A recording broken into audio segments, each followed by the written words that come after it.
Current affair by student family में आपका स्वागत है। आज हम 4 अक्टूबर 2023 की करंट अफेयर करेंगे। आइए शुरू करते हैं आज का पहला क्वेश्चन। आज का पहला क्वेश्चन है केमिस्ट्री नोबेल प्राइज़। केमिस्ट्री के लिए नोबेल प्राइज़ किसको दिया गया है बेसिकली? तो केमिस्ट्री के लिए नोबेल प्राइज़ 3 व्यक्तियों को मिला है। एक है माओंगी जी बावेंडी, लॉइस इब्रस और अलेक्सी एल एक्कीमोव। आपको याद रखना है BBI, BBE। बी से आपको याद रखना है पीछे वाले नाम बावेंडी, ब्रस और एकी। तो ब्रा एकी, आप इस तरह से कोई ट्रिक बना के इनको याद कर ली, बावेंडी, ब्रस और एक्कीमोव। पीछे वाला नाम हमेशा आता है इस पेपर में। हो सकता है कि बीच वाला ना आए या आगे वाला ना आए या जी बावेंडी दे दे, ई ब्रस दे दे, तो इस तरह से भी आपको ध्यान रखना है। तो आपको ध्यान रखना है किसको मिला है, इनको मिला है। देखो किस चीज़ के लिए मिला है, क्यों मिला है, ये बिल्कुल ज़रूरी नहीं होता जानना, कभी पेपरों में नहीं पूछा जाता। ठीक है, बताने के लिए मैं बता दूँ, वेस्ट ऑफ टाइम होगा, इसके अलावा और कुछ नहीं। आगे बढ़ते हैं, नेक्स्ट क्वेश्चन देखते हैं। हाल ही में मालदीव के राष्ट्रपति कौन बने? Who is was recently elected of Maldives president. ये क्वेश्चन बहुत इंपॉर्टेंट है एक्चुअली, मैं इसके बारे में आपको बहुत अच्छे से बताता हूँ। ये रीजन क्या है, तो इनके राष्ट्रपति बने मोहम्मद मोइज़ू। आपको ध्यान रखना है, ये बेसिकली प्रो चाइना है, यानी चाइना को सपोर्ट करते हैं, चाइना से लोन लेते हैं, उसके ट्रैप में भी फंस जाते हैं, जिसकी वजह से भारत को भी बहुत सारा नुकसान देखना पड़ता है। क्योंकि मालदीव के साथ में भारत का जो संबंध था, इससे पहले जो राष्ट्रपति थे उनके साथ बहुत अच्छा था, बट अभी रिसेंटली ये बने तो थोड़ा दिक्कत आएगी इंडिया के साथ रिलेशंस में। लेकिन फिर भी हम मालदीव के बारे में अगर जाने कि मालदीव में के साथ भारत कोई एक्सरसाइज करता है, देखो मालदीव के साथ भारत कई सारी एक्सरसाइज होती हैं हमारी, जिसमें से एक एक्सरसाइज है एक्वेरिन। आप ध्यान रख सकते हो एक्वेरिन, ठीक है, एक्वेरिन। दूसरा याद रख सकते हो आप, एक है अभी शुरू हुई है एकता, ठीक है, और इसको हिंदी में भी याद रखो तो एकता लिखा जाता है ऐसे, इसको एकता, ठीक है। और तीसरी एक एक्सरसाइज होती है दोस्ती, लेकिन दोस्ती सिर्फ इसके साथ ही नहीं होती मालदीव के साथ, इसमें श्रीलंका भी साथ में होता है। तो इंडिया, मालदीव और श्रीलंका तीनों मिलकर करते हैं।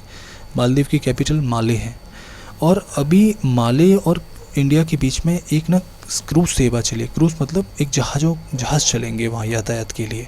तो वो क्रूज़ सेवा जो है वो कौन सी है, कहाँ से कहाँ तक के लिए? भारत के अंदर तूतीकोरिन, ठीक है, और ये जो तमिलनाडु में है इसको थुत्तीकुड़ी भी कहते हैं तूतीकोरिन को। और तूतीकोरिन एक बेसिकली पोर्ट भी है। इस तूतीकोरिन पोर्ट का नाम अगर आपसे पूछा जाए तो एक VO चिदंबरनार पोर्ट भी इसको बोलते हैं, तूतीकोरिन पोर्ट को। यहाँ से माले के लिए चलेगी, और माले मैंने आपको बताया मालदीव की राजधानी है। अच्छा, कौन सा क्रूज चलेगा, जहाज़ कौन सा चलेगा, उस जहाज़ का नाम भी पूछा जा सकता है। उसका नाम है MV MSS गैलेना, याद रख सकते हो, ठीक है। ये जहाज़ बेसिकली चलेगा। अगर देखो मैं इसका एक आपको मैप बना के भी दिखा सकता हूँ, ऐसा कोई प्रॉब्लमेटिक नहीं है।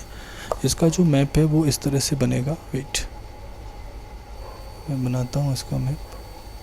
तो जैसे जब हम ये बनाते हैं अपना, तो यहाँ है और यहाँ से ये माले के लिए इस तरह से ये सेवा चलेगी, कनेक्टिविटी आपको ध्यान रखना है, ठीक है। और अगर मैं और आपको बताऊँ इसके बारे में, बेसिकली मालदीव को हमने एक गिफ्ट भी किया था, INS तर मुगली नाम का जहाज़ भी गिफ्ट किया था हमने उसको, उनको गिफ्ट दिया। हालांकि मालदीव ने इसका नाम बदल दिया और नाम रख दिया होरावी। हिंदी में लिख देता हूँ, नाम इनका बदल के रख दिया। एक जहाज़ गिफ्ट किया भारत ने मालदीव को, तो उसका नाम ये बदल के रख दिया। क्या मालदीव के साथ हम, मालदीव में कुछ हमारी एक्टिविटीज़ हैं किसी भी तरह की? बिल्कुल, हम मालदीव के अंदर एक एयरपोर्ट बना रहे हैं। उस एयरपोर्ट का नाम है गन इंटरनेशनल एयरपोर्ट हम मालदीव के अंदर बना रहे हैं। कौन सी भारत की कंपनी इसको बना रही है आपसे अगर पूछा जाए तो? एक कंपनी है रेनाटस कंपनी भारत की जो है वो इसको बना रही है। रेनाटस प्रोजेक्ट लिमिटेड कंपनी है, बेसिकली चेन्नई में है ये कंपनी, ठीक है। तो ये चेन्नई में स्थित कंपनी इस गन इंटरनेशनल एयरपोर्ट को मालदीव के अंदर बना रही है। और मालदीव में पूछे भाई ये बन कहाँ पे रहा है, तो मालदीव का एक आइसलैंड है, या इसको द्वीप कह सकते हैं, उसका नाम है अड्डू अटोल। विशेष रूप से आप इसको ध्यान रखना, अड्डू अटोल पूछा, पेपर में भी आया हुआ है, ठीक है। इसके अलावा कुछ और मालदीव के साथ, देखो मालदीव के साथ और कुछ हमारा, ठीक है, इतना ही काफ़ी है। मालदीव के साथ हमारा इतना ही सब कुछ चल रहा है, और कुछ होता तो इतना ही बहुत है, ठीक है। नेक्स्ट क्वेश्चन, आगे बढ़ते हैं, okay.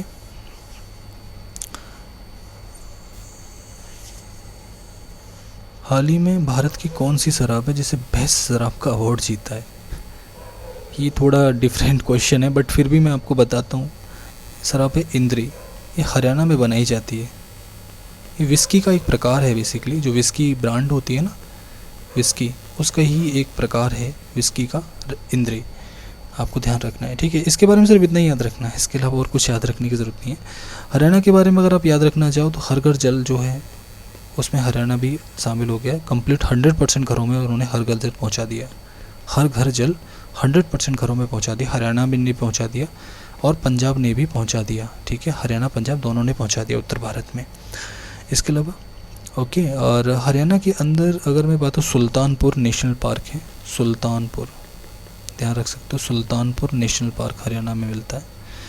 Okay okay, next question, आगे बढ़ते हैं। नेक्स्ट क्वेश्चन है, प्रधानमंत्री मोदी जी ने आकांक्षी ब्लॉक के लिए संकल्प सप्ताह नामक एक कार्यक्रम की घोषणा की है। देखो, आकांक्षी ब्लॉक और एस्पिरेशनल डिस्ट्रिक्ट में क्या अंतर है।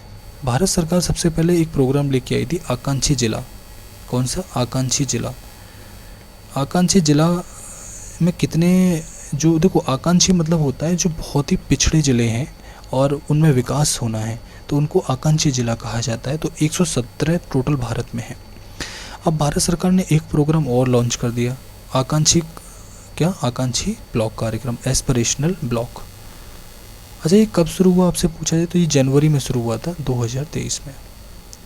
इस कार्यक्रम के तहत अब हम ब्लॉक के स्तर पर भी विकास करना चाहते हैं, ठीक है। तो पहले इस कार्यक्रम में क्या होता था, इसके लिए एक शिविर चलाए जाते थे, ठीक है। क्या चलाए जाते? एक शिविर चलाए जाते थे। वो शिविर क्या होते थे मैं आपको वो बताता हूँ। इनके लिए एक चिंतन नाम के शिविर हुआ करते थे, चिंतन, ठीक है। अब इन शिविर के अंदर होता ये था कि ब्लॉक के स्तर पर जो अधिकारीगण होते थे वो ये वहाँ पे किस तरह का विकास का मॉड्यूल होना चाहिए, किस तरह की यहाँ चीज़ों में सुधार होना चाहिए, कौन कौन सी चीज़ें बेसिक्स हैं उन पर किस तरह से काम करना चाहिए, उस तरह का काम होता था। लेकिन ये चिंतन शिविर बहुत सक्सेसफुल नहीं रहे, क्योंकि इनमें मीटिंग्स जो होती थी वो बहुत एक महीने 2 महीने में होती थी। लेकिन अब जो संकल्प सप्ताह लाए हैं, अब इन चिंतन शिविर की जगह पर संकल्प सप्ताह पहल जोड़ दी। ये क्या करेंगे, हर वीक बैठेंगे और वहाँ की योजनाओं पर डिस्कशन होगा कि किस तरह से हम इन योजनाओं को इम्प्लीमेंट कर सकते हैं अपने ब्लॉक के स्तर पे, ताकि विकास को बढ़ावा मिले और जो आकांक्षी जिले ये विकसित अवस्था में पहुँचें, तो उनके लिए संकल्प सप्ताह लाया गया। अभी ये कितने आकांक्षी ब्लॉक में प्रारंभ किया जाएगा? देखो, भारत के अंदर जो ब्लॉक्स हैं वो टोटल कितने आकांक्षी ब्लॉक्स हैं, कितने आकांक्षी ब्लॉक्स में होगा?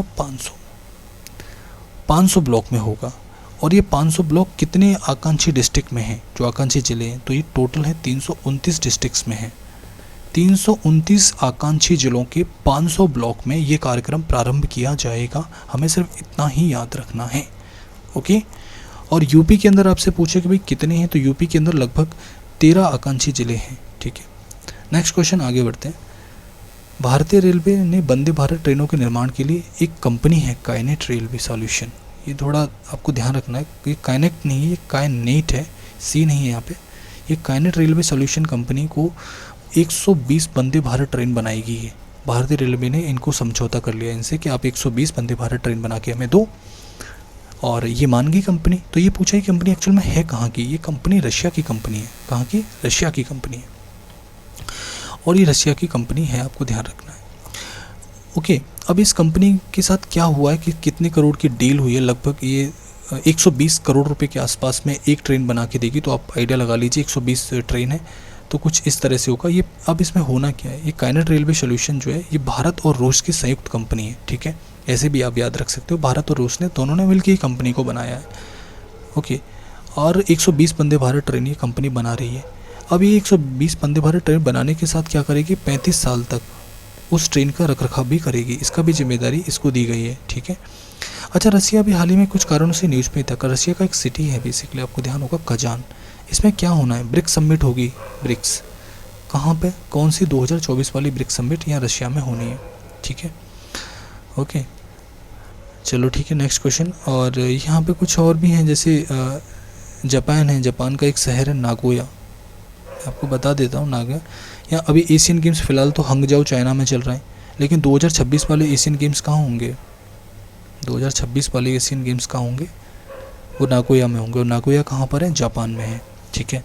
इसके बारे में आपको ध्यान रखना है। और एक क्वेश्चन और आप याद रख सकते हो कि जो इसका आंसर आप ध्यान रखना, बेसिकली रशिया एक बेसिकली ओलंपिक्स हैं, पेरिस ओलंपिक है। अभी जो अगले ओलंपिक, जो ग्रीष्मकालीन ओलंपिक होने हैं 2024 के, वो कहाँ होने हैं? वो पेरिस में होने हैं, ठीक है।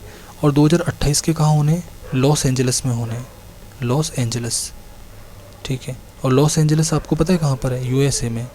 और 2032 वाले कहाँ होने हैं? एक शहर है ऑस्ट्रेलिया का, ब्रिस्बेन, ठीक है, ब्रिस्बेन में होने हैं, आपको ध्यान रखना है, ठीक है। नेक्स्ट क्वेश्चन, आगे बढ़ते हैं। हाल ही में ADM plus Asian defence minister meetings, ठीक है, काउंटर टेररिज्म फील्ड एक्सरसाइज। देखो ADM plus counter terrorism field exercise होती है, ये पूरा नाम ही इसका ये है, ADM plus counter defence minister meeting, ठीक है। इसकी फुल फॉर्म मैंने यहाँ लिख दी है ये, ठीक है, ADMM, आपको ध्यान रखना है। लेकिन ADM, इनकी जो एशियन डिफेंस मिनिस्टर मीटिंग्स हैं, जो ADM है, इसकी एक एक्सरसाइज होती है, काउंटर टेररिज्म फील्ड एक्सरसाइज। कौन करता है? ADM, ASEAN defence minister meeting plus. इनके जो देश हैं, इसमें जो ADM प्लस में शामिल देश हैं, ये एक एक्सरसाइज करते हैं, और उस एक्सरसाइज का क्या नाम है? Counter terrorism field exercise, simple. और अभी क्वेश्चन में ये पूछा गया है बेसिकली कि ये एक्सरसाइज जो है ADM प्लस, इसमें भारत की तरफ से कौन सा शामिल हुआ, कौन सा रक्षा बल शामिल हुआ? तो वो है इंडियन आर्मी। अच्छा, ये एक्सरसाइज बेसिकली आपसे पूछ सकता है कि हुई कहाँ पे थी? तो एक जगह है, वो जगह पेपर में डेफिनेटली आएगी, प्रीमोर्स्की बोलते हैं इसको, वैसे प्रीमोर्स्काई आप बोल सकते हो, जो भी आपको याद रखे, सूटेबल हो रहा, याद रखने में सूटेबल होना चाहिए बस। तो यहाँ पर ये होस्ट हुआ। अच्छा, जैसे मैं आपको बता रहा था कि ADM प्लस एक्चुअली है क्या? ADMM प्लस, तो मैंने इसकी फुल फॉर्म आपको बताई।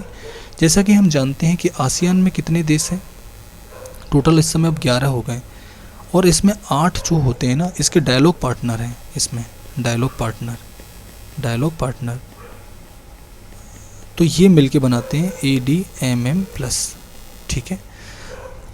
अब हम क्या चाहते हैं बेसिकली, जो 8 डायलॉग पार्टनर हैं, ये चाहते हैं आसियान के साथ हमारा काउंटर जो समझौता है, हमारी जो नीतियां हैं, हमारा व्यापार है, और हमारे जो राजनीतिक संबंध हैं और जो स्ट्रेटेजिकल संबंध है वो बढ़ें, इनके साथ हमारे रिलेशनशिप अच्छे हों, ताकि व्यापार को बढ़ावा मिले, ठीक है। तो इसके लिए एक आसियान से अतिरिक्त आसियान के 8 डायलॉग पार्टनर को मिला के एक संगठन बना दिया गया, उसको नाम दे दिया गया ADMM प्लस।